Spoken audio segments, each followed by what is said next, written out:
নমস্কার, শুভ সকাল। আপনাদের সবাইকে স্বাগত জানিয়ে শুরু করছি আজকে নতুন ব্লগ। আশা করছি আপনারা সবাই যে যেখানে আছেন ভালো আছেন, সুস্থ আছেন। ঘড়িতে সময় এখন কটা ধরে দেখলাম, দাঁড়ান। ঘড়িতে সময় হচ্ছে এখন 10:57। বোনা ওদিক ঘর ঝাড়ার কাজ শুরু করে দিয়েছে। সব ঘর তো ঝাড়া হয়ে গেছে, শুধু আমাদেরটাই বাকি ছিল, সেটা আজকে বোনা শুরু করে দিয়েছে। ভেবেছিলাম আগে কাপড় কেটে নেব, কাপড় কেটে তারপর হচ্ছে করবো, কিন্তু বোনা যেহেতু আজকে ছাড়া সময় পাবে না, সেজন্য ও করে নিচ্ছে। আর আজকে আমি সকালবেলা ঘুম থেকে উঠিনি, বাবাকে রুটি দেইনি। আজকে বাবাকে মা রুটি দিয়ে দিয়েছে। আর বাহিরে কীরকম অন্ধকার হয়ে আছে, মানে এই দুর্গাপুজোর পুরোটাই মনে হচ্ছে এরকম বৃষ্টিতে যাবে। তো ওই ঘর থেকে বোনা এই ঘরে নিয়ে এসছে, যে এনে রেখেছে। সোফার কভারগুলো পরানো হয়নি, লাগানো হয়নি আর কি। তা এখন আমি কি করব সেটা বুঝে উঠতে পারছি না। দেখা যাক, কোনো একটা কাজ তো বের করতে হবে। সেলাই কাজ যদিও বাকি আছে, কিন্তু কোনো কিছুই কাটাকুটি করা নেই। আর যে জামা দুটো কালকে মানে খুললাম, সেটাও হচ্ছে, সেটার জন্য কী করতে হবে, কাটাকুটি করা হয়নি আর কি। কাপড় চাপড় ধুয়ে একদম স্নান করে চলে এসেছি, কারণ শরীরটা ভেজা ছিল। কাপড় চাপড় ধুতে ধুতে শরীর ভিজে গেছিলো। এখন 3:16 বাজে। বোনা তো আজকে ঘর ঝেড়েছে। ঘর ঝাড়ার পরে ঠাকুরের এখানে সব ময়লা পড়ে গেছে। এখন বোনা এসে এগুলো পরিষ্কার করবে, ওপরের গুলো করবে আর কি। আমি নিচে যতটুকু পারছি ততটুকু পরিষ্কার করে পুজোটা দিয়ে নেব। এই যে এখানে ভেতর পর্যন্ত না, এগুলো কালকে ফুল দিয়েছিলাম না, ফুলের সে গোড়াগুলো এখানে রয়েছে। আর এই জায়গাটা, এগুলো হচ্ছে যে চন্দনগুলো বাটা হয় না, এখানে সব ভরে আছে। এগুলোকেও এই পরিষ্কার একটা কাপড় এটা দিয়ে আর কি পরিষ্কার করে দিই। হয়ে গেছে আমার পুজো দেওয়া। এই কাপড়টা আজকে পাল্টানো হলো না, কারণ এর যে এক্সট্রা কাপড়টা সেটা এখানে বোনা আজকে ধুয়ে দিয়েছে। ওপরে ছিল বলে ময়লা পড়ে গেছে, সেজন্য ধুয়ে দিয়েছে। কালকে এই কাপড়টাও পাল্টে দেবো আর নিভিয়ে দিলাম। আজকে ভেবেছিলাম একটু ধূপ জ্বালাবো, ভাবলাম না, সন্ধেবেলা আবার জ্বালাবো, সেজন্য ধূপকাঠি দিয়েই পুজো দিয়ে দিয়েছি। প্রসাদ যতটুকু দিয়েছিলাম আমিই খেয়ে নিয়েছি। এখন আমি যাব হচ্ছে খেতে, ভাত খেতে। প্রসাদ খাচ্ছি, তো প্রসাদ খাওয়াটা হয়ে গেলে ভাত খেতে যাব। আজকে সেলাই কাজ খুব একটা করতেই পারিনি, খেয়ে উঠে তারপর সেলাই কাজে লাগতে হবে। ভাত খেতে চলে এসেছি। চুলগুলোতে কি ব্যথা করতেছে। রান্না হয়েছে দেখে আছে, দীপুরা কালকে শাক দিয়ে গেছিলো, সেই শাক রান্না হয়েছে। এটা সয়াবিনের তরকারি জাল করেছে কালকে, এটাও ডাল মানে হচ্ছে আগে। আর এখানে রান্না হয়েছে মাংস, দেখতে তো বেশ ইয়াম্মি লাগছে।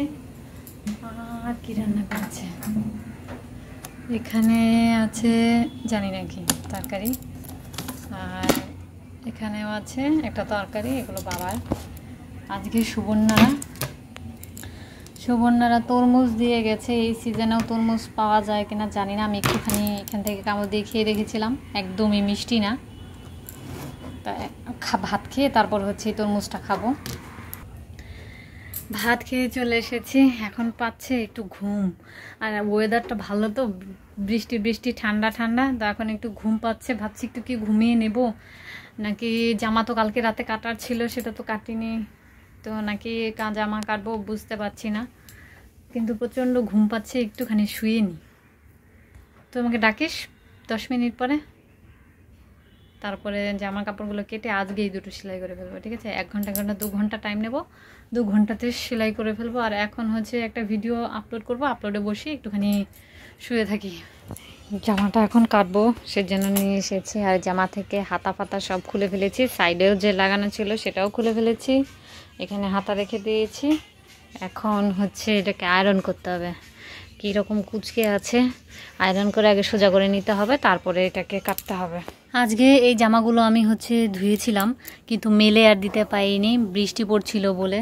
এখানে এই যে চাদরটাকেও দিয়ে রেখেছি জল ঝরাতে, নিচ দিয়ে জল ভর্তি হয়ে গেছে। এই মশারিটাও আজকে ধুয়ে দিয়েছিলাম, কিন্তু সেগুলোও কিছুই শুকাচ্ছে না।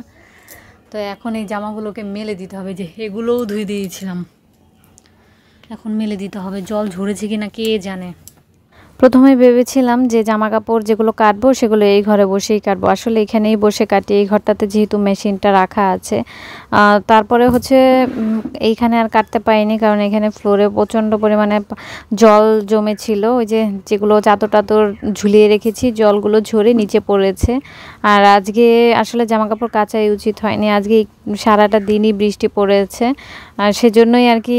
কিন্তু আজকে যেহেতু বোনা আমাদের ঘরটাকে ঝেড়ে ফেলেছে, সেজন্য নোংরা পড়েছে, তাই আমাদের ঘরের যত হচ্ছে চাদর, তারপর বিছানার চাদর, বালিশ, সেগুলো আজকেই ধুতে হতো, তো সেজন্য ও ভিজিয়ে দিয়েছিল, আমি ধুয়ে দিয়েছিলাম।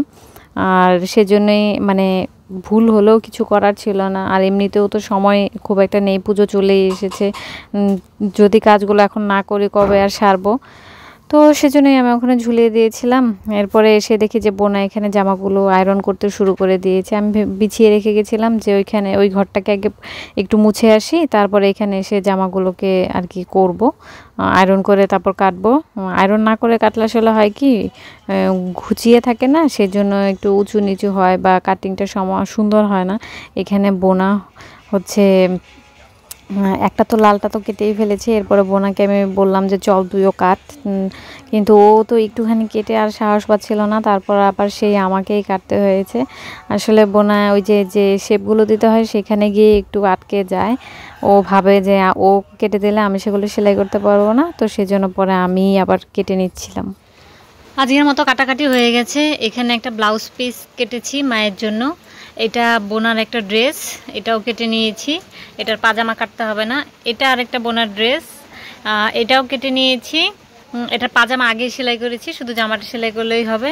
আর এটা আমার একটা ড্রেস, তো এটাও কেটেছি, এখন এটাই সেলাই করব, কারণ এটা তো ওই যে কি বলে ফলস লাগানো আছে, তো খুব ঝামেলা হতে পারে, সেজন্য এটাকে আগে সেলাই করব। কিন্তু কথা হচ্ছে এই কালারের সুতো আমার কাছে আছে কিনা সেটা একটু দেখতে হবে, না হলে এখান থেকেই কিছু একটা সেলাই করতে হবে। তো এই তিনটাকে আপাতত একসাথে রাখি আর এটা আলাদা করে রাখি, সুতো এখন খুঁজে বের করতে হবে এর ভেতরে আছে কিনা। আমার সেলাই আজকের মতো কমপ্লিট, আর মা ওইদিকে বসে হচ্ছে কাপড় গোছাচ্ছে। এই জায়গাটা যে কি পরিমাণ জঙ্গল হয়েছিল, সেইখান থেকে এই যে জামা কাপড়গুলো গোছালো, এখানে হচ্ছে সব যা যা বানানো হয়েছে সব এর মধ্যে রেখেছে, আর এগুলো টুকরা কাপড় বের করেছে, এগুলো দিয়ে মা হচ্ছে কোলবালিশ না কি বানাবে, এগুলো এগুলো এটার উপরে রাখো, এগুলো কালকে ঘুম থেকে উঠে কি আলমারি, হ্যাঁ আলমারিতে ছিল, এখন বের করা হয়েছে। আমি স্কিন কেয়ার করে নিয়েছি, আজকে এত মশা কামড়াচ্ছে, কিন্তু মশারি টানাতে পারছি না, কারণ মশারি আজকে শুকোয়নি এখনো পর্যন্ত, তো সেজন্যই মশার কামড় খাচ্ছি।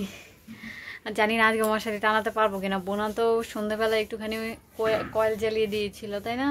সন্ধ্যাবেলা তো ঘুম পাচ্ছিল যে পরে একটুখানি কয়েল জ্বালিয়ে, ফোনে আমার এই কালোটা এত বেঁচে দেখা যাচ্ছে কেন জানি না। তো আজকে ভিডিওটা আমি এ পর্যন্ত রাখছি, যদি কিছু ভালো লেগে থাকে তাহলে অবশ্যই লাইক কমেন্ট শেয়ার করতে ভুলবেন না। দেখা হচ্ছে আপনাদের সাথে পরবর্তী একটা নতুন ভিডিও নিয়ে, ততক্ষণ পর্যন্ত আপনারা সবাই ভালো থাকবেন, সুস্থ থাকবেন, টাটা, গুড নাইট, বাই। আবার যেন দেখা পাই।